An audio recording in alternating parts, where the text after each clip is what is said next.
Hey, it's Mike Linkenoker, and welcome to the Coach and Mike Friends podcast. The podcast is a place full of real conversations with real people and real experiences. As I sit down with others, there's going to be no script, no filter. Whether we're talking about life, sports, win, losses, or lessons learned, there won't be perfect answers, just honest conversations and a few laughs along the way. So sit back, get ready to hear a story or two, settle in, and let's get into it. This is this week's episode of the Coach Mike and Friends podcast. Do you have any regrets as you look back? We make a lot of mistakes. You learn from them. You benefit from them. But how lucky I am to be married to the person I am, to have the children we have, to be in the country that we have, to have the opportunities. And I don't think you live your life of regrets. You just try to learn and benefit from it and be thankful every day. You can either be happy or you can be sad. It's life matter choices. You choose to act or procrastinate, believe or doubt, pray or curse, help or heal, succeed or fail, be happy or sad. That's your choice. I choose to be happy. Hey, that was a cool video I put right there. I kind of shared the other day, man, what should I talk about? Just have a little 5-10 minute session of, something I've had thoughts on. And I shared that, and then later on that evening found out the great man, great coach. I mean, he was just an all-around wonderful human being. Lou Holtz passed away. Man, worth of knowledge, he was a bundle of wisdom. And I really hope you enjoyed that right there. Because my topic kind of went like to what he said at the end, like, don't have any regret. Choose what you want to choose. Like, if you want to be sad, choose to be sad. But like you said, he chooses to be happy, and he has no regrets. And I really took that, and I was like, okay, there's a sign in the universe that is telling me that this is what I need to talk about. Because that's kind of what I was feeling, is the word regret, and how we should kind of treat that word. There's different ways on how you should feel about that word. And, I'm kind of going to give you a definition. So, you know me, I like to chat GPT some stuff. And it kind of went a little bit off like this. I said, give me a couple of different angles, different couple of things that could kind of work off with this. In personal life, you might regret missed opportunities. Might regret not speaking up when you should have. That's a big one there, folks. Very big one. Next one, regretting some relationships. I'll back on that later. We kind of go on growth and reflection. Learning from regret instead of being defined by it. Turning regret into accountability and growth. Why everyone experienced regret at some point. I mean, we all do. And if you don't, I don't think you're human. You might be a robot. Another thing, career and professional. Regret from staying in a job too long. Regret, of course, not taking a career risk. A little bit of on my heart currently right now. And then looking back, wishing you had been more present. And hey, that could be in personal life. That could be at work. That could be in a lot of things right there. And then, I'm going to kind of go off of this, a short little quote that I found earlier. Regret is often the price we pay for not trusting ourselves when it mattered the most. It's pretty powerful again, and I'm going to repeat it one more time. Regret is often the price we pay for not trusting ourselves when it mattered the most. So I kind of want to go with that. Not that I've had a lot of regret in my life, because, I think we shouldn't regret mistakes or regret even positive things we've done. I don't think that should ever be a thing, but I think it's just somewhat human nature that we have those times and those feelings that we do that. And I think we should sometimes appreciate our regret, if that makes any sense. But we shouldn't regret, in moment, why did I do that? Because that was a decision you made for yourself. So I'll hit off that and kind of go through that, my own regret's my own regret, and we all have with a lot of things. Like I've talked about grief. I've talked about other little things the last 4 episodes. We all have our own thing, and we all handle it on our own way, and we all handle our own regret, our own grief, our own depression, our own how we handle our own life. We do it our own way. We might kind of back from someone or see how somebody else does it. We might do it that route, but we really just trying to babble off maybe each other sometimes and how other people handle things. Another kind of proof why I've done this show. But yeah, regret is the big thing I thought I have it talking about. I could go on and on. I'm not going to get too personal with this. But the one big thing that, it caught my eye a minute ago that I've had a problem with, and it kind of went on with my grief, was, in the personal life, regretting relationships. That happens a lot for me. With a lot of, I should have said that. I should have done that. I shouldn't have waited around. I should have, been there more for that. I should have quit being the middleman for this situation. I think stuff like that probably shouldn't have ever been a thought for me. That shouldn't have. I mean, I hate that I have those regrets. They're not hardcore. I don't think about them every day. But in some moments when sometimes grief does come around, that's where it hits me. And then, I tell people all the time, don't have regrets while someone's still alive. Simple as that. Don't have regrets when somebody's still alive. Because they'll really put a burden on you after they pass away. I've seen it personally with a lot of people I know and love, and it's not a cool feeling. It's not a good feeling. So, that's kind of my key of that, is that, and kind of why I've led to regret a little bit on the topic today, for episode 5. And, yeah, don't put regret in your life as much as you should. Be proud of what you might have said, and maybe you regret it later, maybe you don't. So, yeah. And I kind of want to repeat that quote again. You know what? Now, I'm going to say this. I've regretted a lot in my life. I've made a lot of mistakes, and I've done a lot of foolish things. And at the end of the day, I've learned from my mistakes. If you don't learn from your mistakes, you're going to keep doing them. But at the end of the day, those other regrets, I feel like I was put in, and maybe I wasn't. Or I put myself in, let's put it that way. Not nobody else did. And I just wish I could have changed them to made them went by faster. So, I don't know if that makes any sense. Remember, I'm not Dr. Phil or any, licensed therapist. But, I don't know. That's a big conversation probably for a later date. So, I'm going to say this quote one more time. I really loved it. Regret is often the price we pay for not trusting ourselves when it mattered the most. So, hope you enjoy that.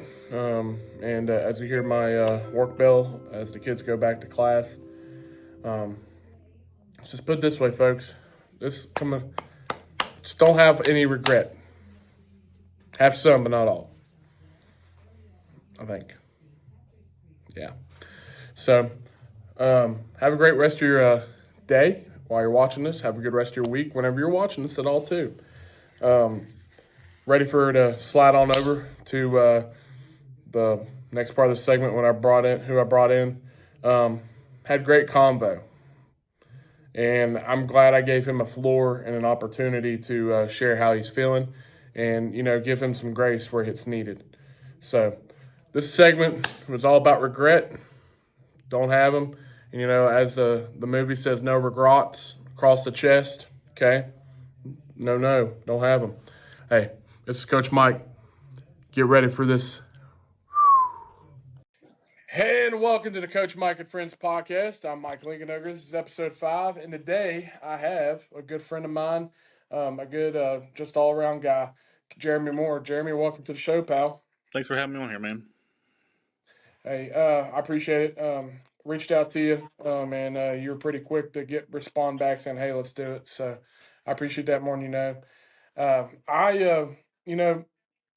you've probably watched a little bit of it, and like we were talking, um, I think you got some stuff that I think everybody needs to hear, and everybody needs to hear some of your experiences and hear some of what you've done with your life.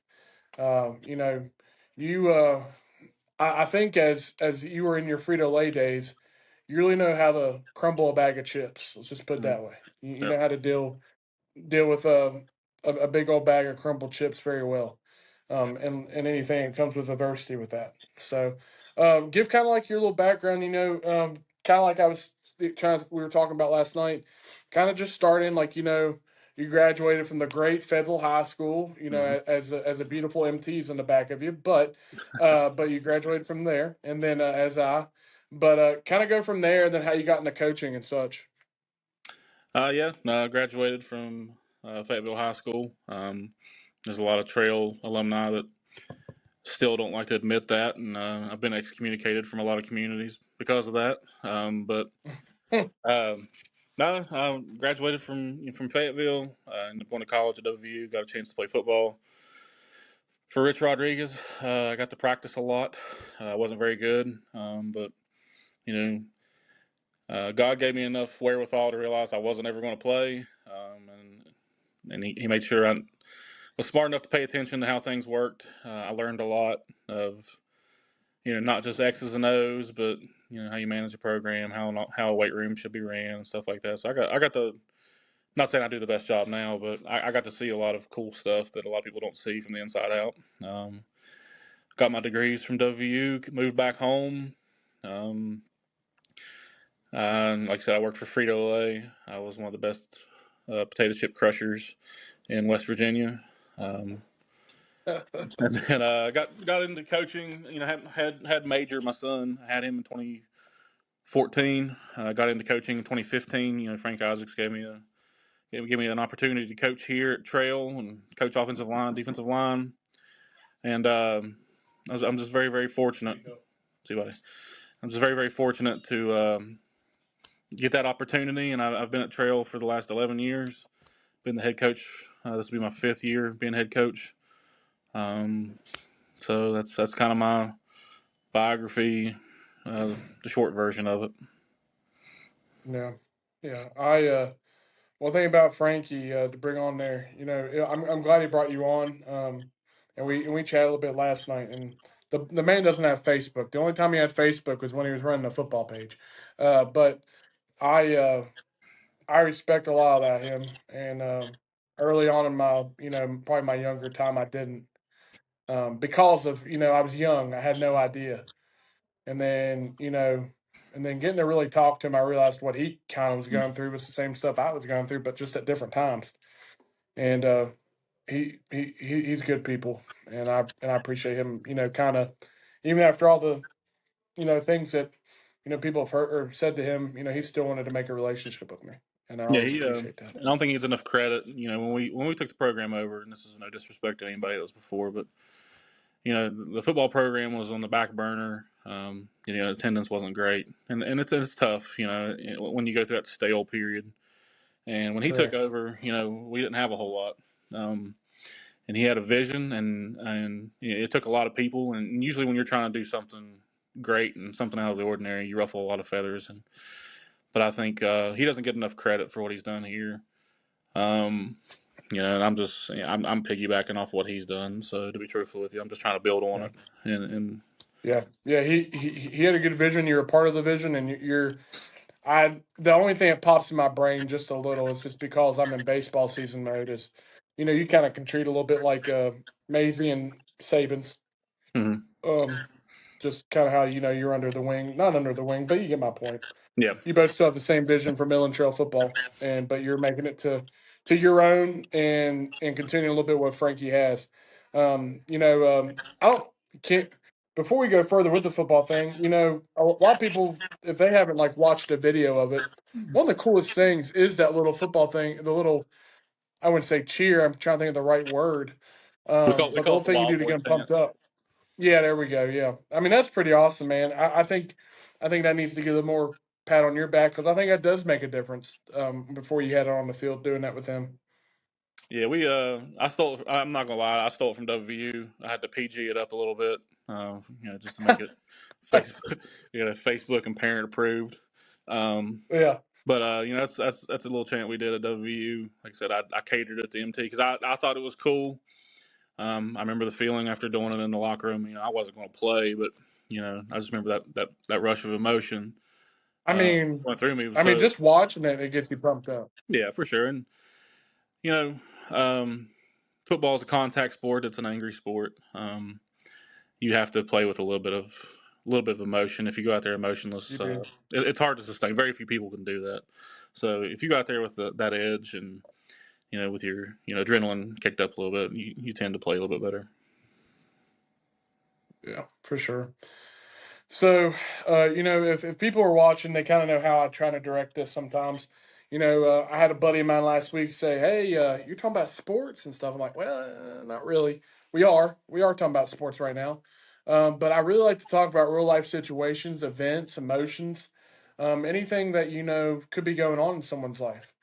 If people keep up with the whole situations in the last few years with trail, I kind of have it documented down where I've wrote some notes. You have surely dealt with more than X's and O's.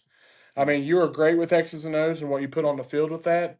But to commend, you've dealt with a whole lot more than X's and O's off the field, and even during season times. And you've gone through a lot of death.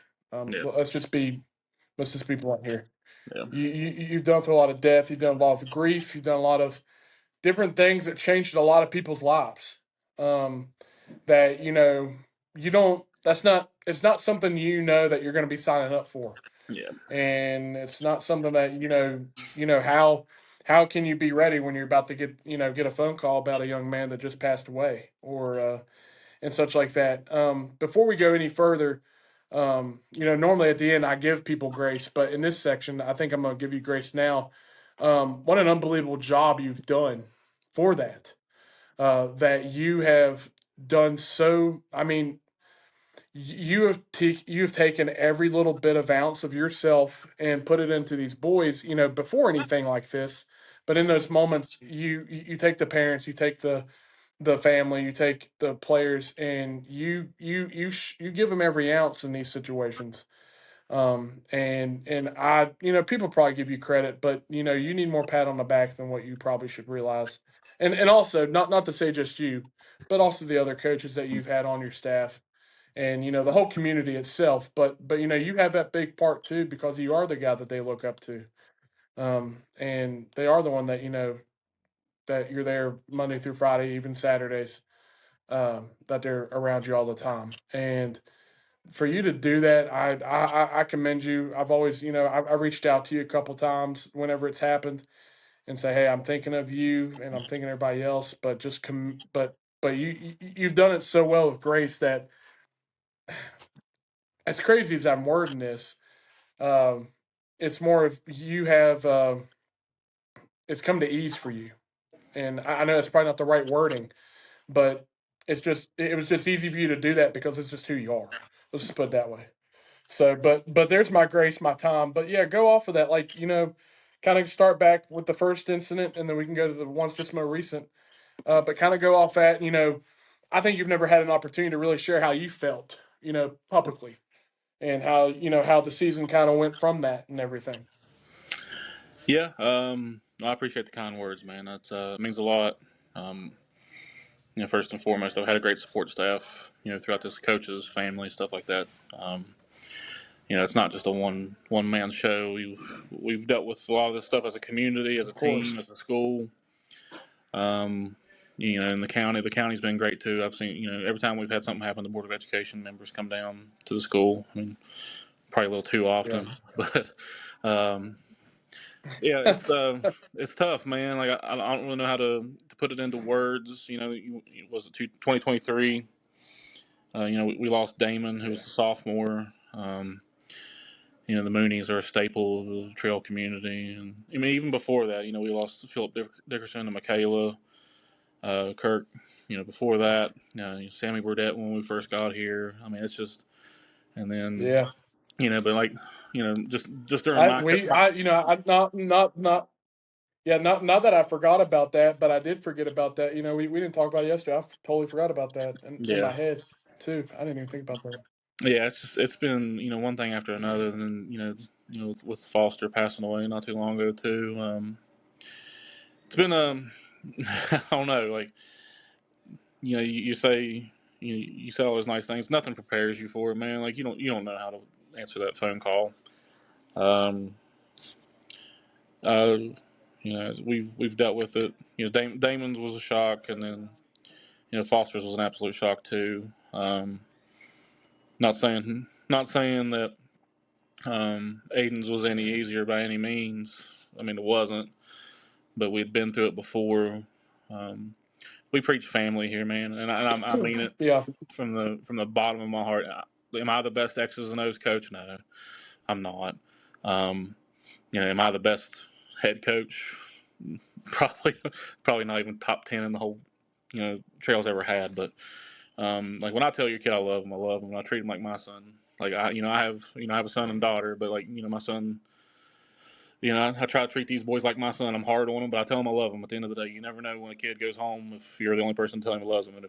yeah, That's just the reality. I mean, yeah, it is what it yeah. is. It's It is. 2026, so we preach family here. It's not cliche. It's not some just BS that we live by it. Like I'm gonna have kids. Baseball's in it. I'm gonna have kids open up the door, wave and tell me they love me and roll out. What I mean? It is what it is. Like, um, but I Yeah, think all the tragedy that we've been through has helped shape that culture, and the younger kids see it now.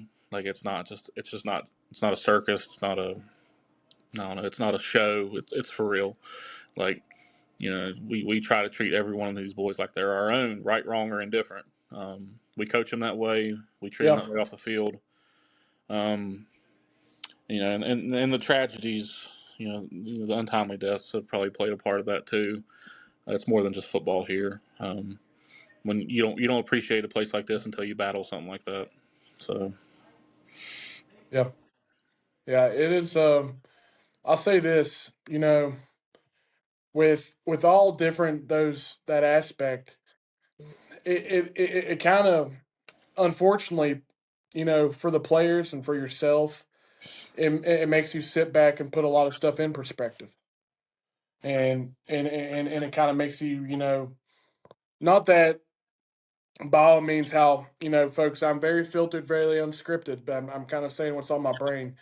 Not that that should shape how you make a man or a team mhm. deal, how you handle with that, but there's a smidge that maturity level goes up because they have to deal with this. They have to deal with death. No. And and if they don't, just like I brought up in my first episode, the reason why I started this all is because I had a whole bunch of grief, and I didn't know what to do with it, Hmm. and it put me in through the depression and everything, and not a lot of people knew about it until now with the podcast. But I think that's maybe something that you all have done, is that you've told them, hey, it's here. We don't want it to be here, but we need to accept the facts, and that we'll do whatever we can to help you with that. And I think you all have done a great job with that. I think you can see it, especially from the first situation. Well, all the way back to probably Sammy, and probably all the way back to Michaela and Philip. I mean, I think you can go all back to that. That they knew that it was okay. It was sad. It sucked, but you all have made it say, "Hey, we're going to get through it together." Yeah. And you just said the family thing, and I think that again, kudos to you again, but again, what you said immediately after your coaches, the principals, the teachers, the community, Fed County, everybody around. I mean, dude, Facebook's a powerful thing. It's evil and it's good. Yeah. It depends what day you want to have it and see it. And it was just amazing seeing, posts left and right for all situations. For both, even back, I remember, I'm clicking in my brain. I remember when people were sharing that the SB3 for Sammy back in the day. Yep. So I mean, I remember that, and just the power of Facebook does that, and it touches you, and maybe sometimes you would never get that with Facebook, and that's why it's sometimes okay.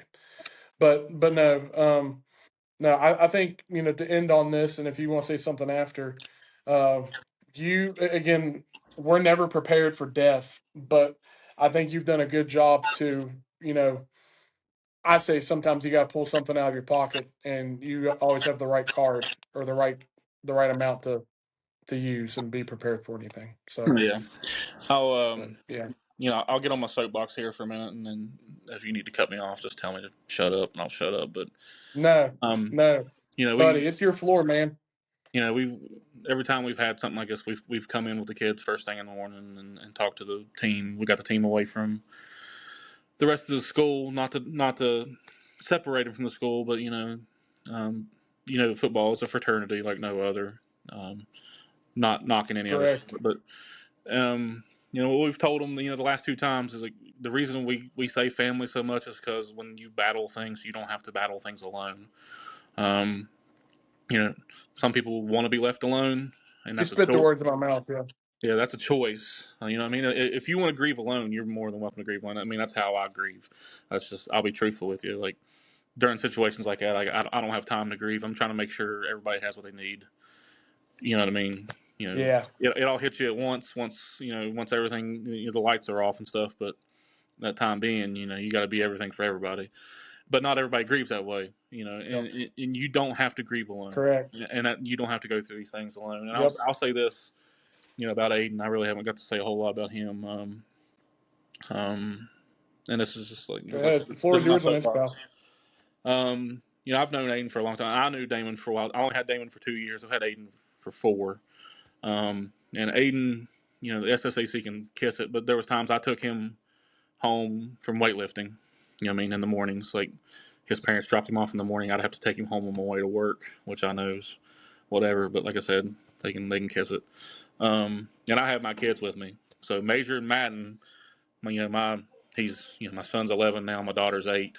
At the time they were 9 and 6, and Aiden treated them like they were just anybody.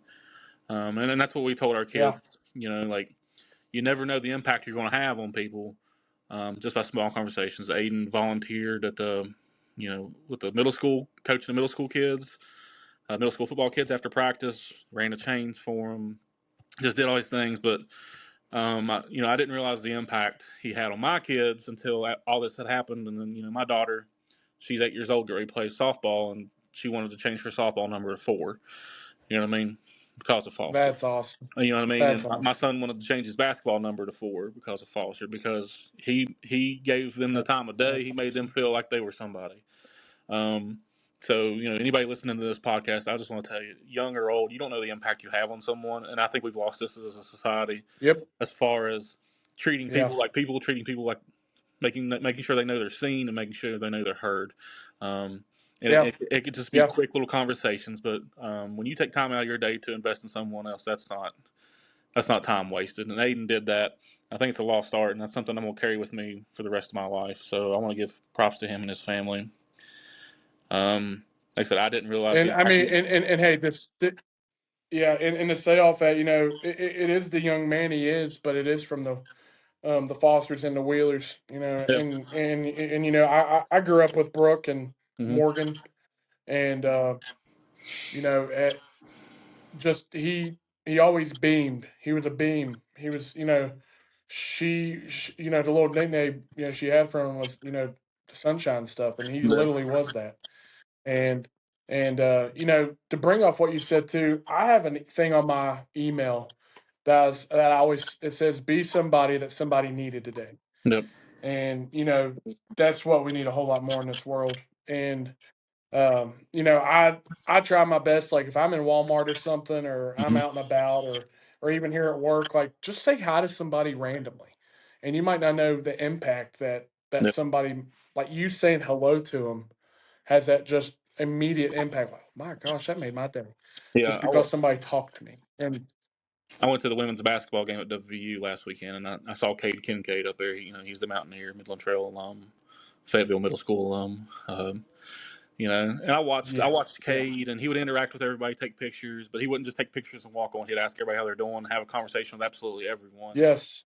And it's just, Yes. I watched that, and I was like, I kind of told him after the game, I was like, man, don't lose that when you take the buckskins off, man.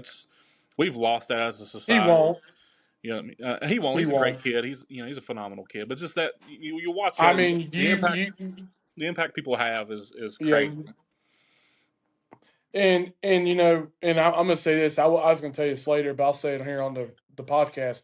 He thinks very highly of you, and we've had conversation, and I hope you know that, and I hope that you know that he does think, and he might watch this and he'll be mad at me for saying that, but he does think highly of you, and I think highly of him. I've had him in my life since he was a baby, Yeah. and just watching him grow up, it's been awesome. It's been then I even we were at the one of the first baseball games he did, and I got teary eyed. I mean, I haven't even told John Mark this, but I got teary eyed because I was like, he's being himself. He's not being nobody else. He's continuing to be the best person he is, Yeah. and I'm so bringing that up after all this sadness. I'm so proud of him Yeah. for what he's doing, and he's just got about a month left, and then no more. Yeah. But he's going to do great things. And then, like I said, it's just a lost art. And we have a lot of kids. I mean, Damon was like that. Foster was like that. Yeah, It's yeah. the best way to remember those people is to carry on the way they treated people. So Yeah, there's a poem that I'd pull it up. I can't remember right now, but and one with this little part of it is that pretty much it says do things that that would come through my eyes, mhm. like do something that I would be through me, and I think we all need to start doing that more often, and kind of not wait till somebody passes Yeah, away. for sure. Do it now, don't do it later. Hmm. And that's how you kind of be remembered. And we always ask that great question: how you going to be remembered for? And those two young men that we just talked about, you know, they're they have a testimony for that right now. That's how they're being remembered, and everything cared for. So let's start off that and kind of bring up this. Um, I've talked about this a lot with the last couple of people I've had on, and work life balance. I mean, you are a busy man. You stay busy. I think it's good for you. I think it's always good for me. But how do you kind of work life balance with yourself? Is there something like you make sure like you're driving all the time? Hmm. For me, I usually like to make my phone calls or kind of jam to the music before I get home, walk through that door. You know, kind of how what do you do on the daily to kind of maybe help yourself with that and make your life a little bit better? Well, obviously, I'm not in the gym, but I Well, don't know, man. Like yeah, it's tough. The busyness is good for me. Like the weekends, I take my weekends off. I've been relegated to being a weekend dad, so the weekends are good for me. yeah. With my kids, with my girl, stuff like that. It's great. But during the week, it's tough. So I try to stay busy. So I'm not going to be the poster child of work life balance. Like I said, I like the busyness. But like the decompress and Well, stuff and like that. even Like to go off that though, yeah, to even go like off that, I was telling somebody the other day, that's perfectly fine. You just got to have that routine and that you can't just be 24/7. yeah, And you just said to yourself, you have the weekend thing and the making sure that hey, there's nothing else going on. I have that Saturday and Sunday day dedicated to you. yeah, yeah. It's I keep my weekends open for my kids. Obviously, and I try to be there for them during the week too. But I think it's why I try so hard to try to be a dad to 50 kids, 50 football players or 55, however many we had. Like you just try to be that guy they need, and you try to bridge that gap. Um, Yeah. that's what brings me happiness. And I tell my kids, you're not nobody's going to appreciate. You're not going to understand why I'm doing it until I die, and then hopefully you'll understand then. But Yeah. you Or know, you or they're not going to understand it until they get in that moment. yeah, my kids are very smart kids. I know they're young, but they know they know my why. I've made sure that you ask them, they know why. They know it, and they have the right word might not be accept, and the other word might be understand, but they have a good. Yeah, They are they are just as passionate for you as they are as you for them, yeah. and they are just in their passion for what you're doing. I've tried my best to make sure they know life is not about you. You make life about you. Um, it's going to be a very unsatisfactory life. Try to help as many people as you can along the way, and if those people help you in return, great. And if they don't, so be it. You do right, even if everybody else is doing wrong. So they, Yeah. I've tried to put that servitude in them to help others. I think it's what God wants us to do, and so Yeah. that being said, that's what we really try to instill in my kids anyway. Yeah. Yeah. And yeah, I think anybody else can say otherwise. You do pretty good darn job on that one. Well, So let's break off to that. Let's break off to another point. We weren't going to talk about it earlier, but it's like, what? Let's talk about it. Let's take a deep dive for a hot minute. Um, Transfer new rule that's probably going to get passed, folks. It's probably going to get passed. We'll see. I don't see why it won't. But just throw a thought out there, man. If it's just like I haven't dug into it, I really needed to. I should dug into it before I got on here. But I think it's going to go back to like it used to be, where if you are going somewhere else, you have to have a year worth of of not be able to play, or folks, people are going from. I was saying this earlier to Jeremy. Say somebody from Nicholas County wants to come play in Hico. Well, all they got to do is get a nice Anstead address, and voila, they get to play in Hico. That's just how it used to be back in the day, guys. And I mean, people did it. And again, I'll say my quick remark, and then I'm gonna throw it to you. There's parents that will do anything that their child wants to do for them to win or for them to play anywhere. They will do it. They will go arms lengths for that to happen. And that's what's just happened before, and it made some parents' lives a little bit easier, less paperwork. yeah. So to go off that, what do you think about it? Kind of maybe if that's what's going to happen, reverse back to the old way. What do you think is going to happen with it, and how you feel? Is it good, bad, ugly? Is there a medium? Will there ever be anything? Will it ever be okay? I mean, I'm not a big fan of if they transfer, they got to sit out unless they can get an address. You're just asking people to start doing shady stuff again, like they've done Yep. for years. It is what it is. I mean, everybody knows. Anybody that's coached long enough has seen it. Um, I don't think.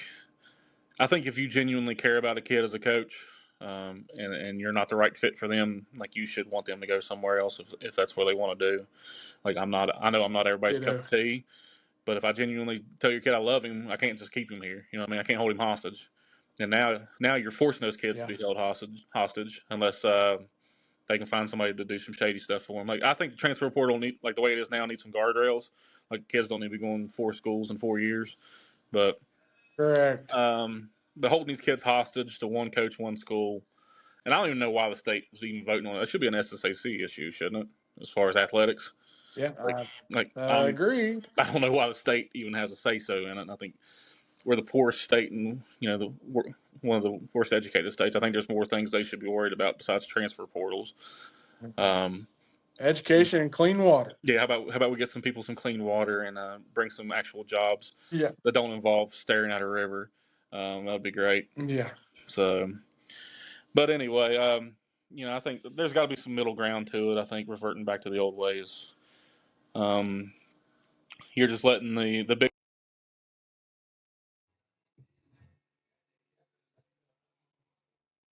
ways of. Can you hear me? Sorry. Yeah. Yeah. All You're right. good. I got a phone call. That's on me. Um, Finding access to ways to finagle the system. You know what I mean? Like not everybody can find addresses or get people jobs like they used to. You know what I mean? Like Yep. so, it's one of those. I think you just let the rich get richer. I think that's what it boils down to. It does. I mean, it really does. I mean, I'll put my 2 cents in on that to end what you're saying. I think a lot of times it's the two L words. Do you want to lose or do you want to be loyal? Loyalty can lead to losing, or can it lead to winning? And if you stay loyal, I've seen some. Again, like I never want to lose as a coach, as a player, if I was a parent, I never want to lose for my kid. I want what was best for him, and I would hate that somebody else had control of that. Yeah, That and again, there's nothing. I mean, there's been tons of ways that people. I was talking to Max Lilly, and he found an article that somebody was transferring schools in 1968 like this. Yeah. That was what he played he played somewhere for football and then transferred for baseball. Yeah. So it's dating back from the late '60s. Yeah. So I mean, Yeah. it's They're not going to fix it. it's happened. Yeah. Nah, And nah. like I don't think a kid should be penalized if he wants to play somewhere where he can be challenged more. Like, if a kid wants to go Yeah, from here to a quad A school, I think he should be penalized for that. And if a kid wants to come from a quad A school to a smaller school just for an experience, they shouldn't be penalized for that either. Um, yeah, but to hold a kid hostage for at a school that they don't want to be at 4 years, like if you change jobs, like you're not gonna get a paycheck for a year. You know what I mean? Like, do you have to sit out before you can change that job yep, for a year? No, like it makes zero sense. And I think it's just it's ignorant no, to even have the Senate dabbling in there. yeah, yeah. No. No, I get it. The only political part I get it is for somebody to have it out there and put their own wording in it. That's Mm. the only reason why they have it, Yeah, it's a and where they have control. yeah. Well, like I said, that should be an SSAC issue for eligibility to participate in SSAC sport. That should come from that office instead of Charleston, in my opinion. Yeah. You know what I mean? Nope. So Agreed. Agreed. But maybe they'll fix it when the House gets in there and stuff, or not. But yeah, no, not the House, but the Senate. Maybe there'll be more different verbiage, more different wording. Maybe that's what they'll push. Who knows? And I hope so. then, yeah, there we go. Okay. Again, folks, it's unscripted, unfiltered, and I'm not editing nothing. Nothing is getting edited. I just make cool transitions. But since this might give us a sign to kind of break off and tell everybody bye, I will say this, dude. I gave you grace earlier. I'm gonna give you grace again. Number one, again, thank you for being on. Number two, um, you still keep it the way like it should be. You mix a little bit of new age and old age, and I think that's where you've always had your success. You continue to have success is you keep a lot of new and a lot of old styles, and it's really hard to do that these days. We talked last night. Last couple of years I coached, I was more a psychologist than a coach. Yeah. I had to make sure that I would ask a player, "Hey, did Johnny get pissed off in sixth period again? Do I need to maybe not chew him out as hard today, or do I need to be less hard on him?" And as a coach, I hated battling that. Because I should be able you and I should have an understanding that I'm not yelling at you to yell at you. It's just how I talk Yeah. and how I get things over the way. But I think you have a great job with that. And that hey, I'll talk to any kids and they just talk so highly of you, dude. And again, you should be told that more often. And not that I say cockily that I think you know that, but you should know that No, I and that appreciate it. you deserve those words. I think and to kind of fall back to Cade. I mean, Cade, he should have been somewhere else, and he came to you all to hang out with you on the playoff game. It's just simple as that. And he loves you and loves what you're doing to come back home to that school and do that for you. And that that can speaks volumes for Cade, but that just speaks volumes for you, dude. That's how it's happened. And folks, don't worry if you're listening. He's going to get on the show after April 17th. He is allowed to after then. So I already got that planned. I actually have a summer one planned with John Mark and him. That's going to be interesting. But so and I'm going to have to probably learn how to edit and use beep words. But besides the point. Um, but no, man. You're an awesome dad. You're an awesome coach, and you do a good job of both. Not good, but great job. And you're a great leader for young men, and even if there's any young women that might even look up at you. There might be a cheerleader also, or just especially your daughter, anything like those situations. They might look up to you also and be like, "Hey, I would love to have my if I had a husband or a brother or my brother, I'd love for them to be like that." So, but no, but you do a great job with that. And again, you deserve more pats on the back. And again, I think everybody still believes in you, man. And that's another hard thing to do these days is to get young men and even parents and even some adults and even the young people to still believe in you. 5 years later. Yeah. Well, if I didn't go 10-2 this year, the jury probably would have still been out. But win, winning helps a Well, little bit. But I appreciate the kind uh, words, man. yeah, folks, he's not wrong at all, but we won't say that. So, yeah. Yeah, the game. The game doesn't change. It morphs a little bit, but the game's the game.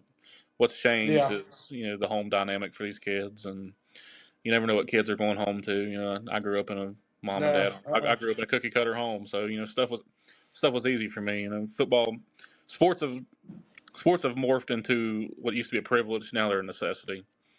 Um, Yeah. and not all educators feel that way, administrators feel that way, but I'm just going to be truthful with you. The reason a lot of these kids come to school, other than not being arrested for truancy, is sports.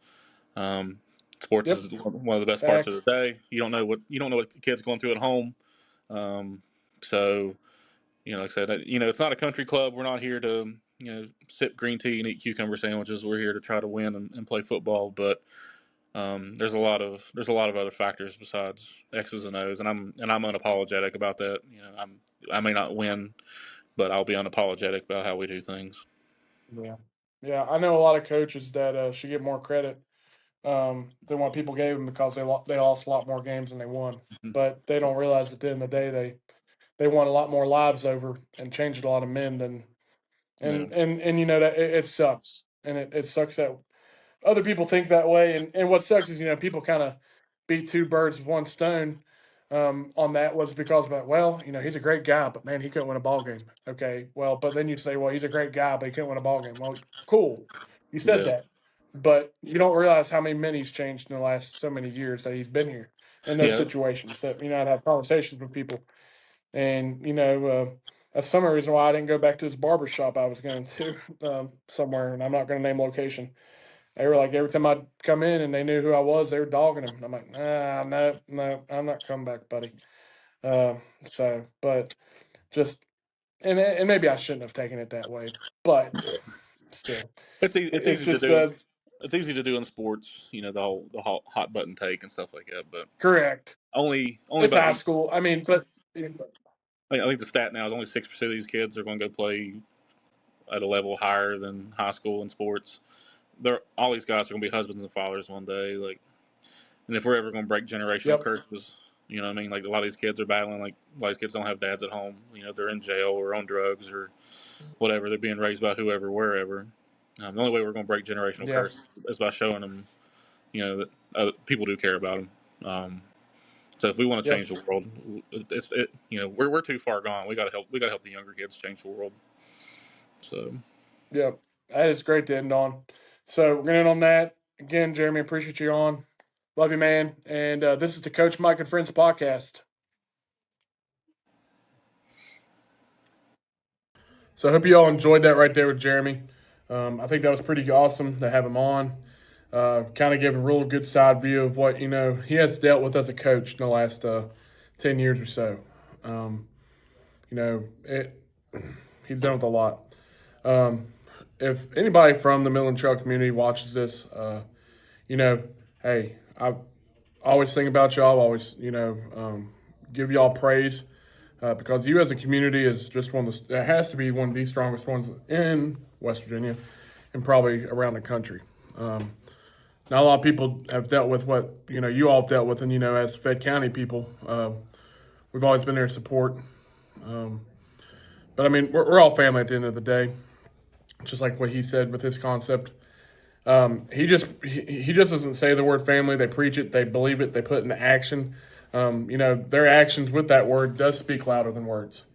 And he does every day with it pretty well. So thought I'd end that off. Thank you again, Jeremy, for coming on. Still always thoughts and prayers to everybody that's gone in those situations, especially the couple, too, that mean a whole lot to me, those families. Love them both very well. So I'm going to end the podcast with one more Lou Holtz video. I think y'all will enjoy it. Pretty much the video goes on like, don't let anybody keep tearing you apart. Don't let anybody keep tearing you apart, or you're going to end up, just like that all the time. And always remember, don't have some regret, but make your choices correctly with those regrets. Okay? So, this is Coach Mike Friends Podcast. Thanks for listening to episode 5. Appreciate y'all. Mike loves you. Coach Mike out. Peace! Just like any other newspaper. You have front page for people who want to read the news. You have the comic for people who can't read. And you have the editorial page for people who can't think. But you can't let people tear you up. You can't let people destroy you. You can't let people say you aren't going to be great. Don't ever let anybody tell you you can't do something. My personal belief is there isn't any obstacle that's going to keep me from being successful. Difficult, you're doggone right. That's why so few people achieve success. Don't let people tear you up. Don't let people tear you down. Don't let people cause you to lose the faith and confidence you have in yourself. Because if you really have a strong faith and a strong belief,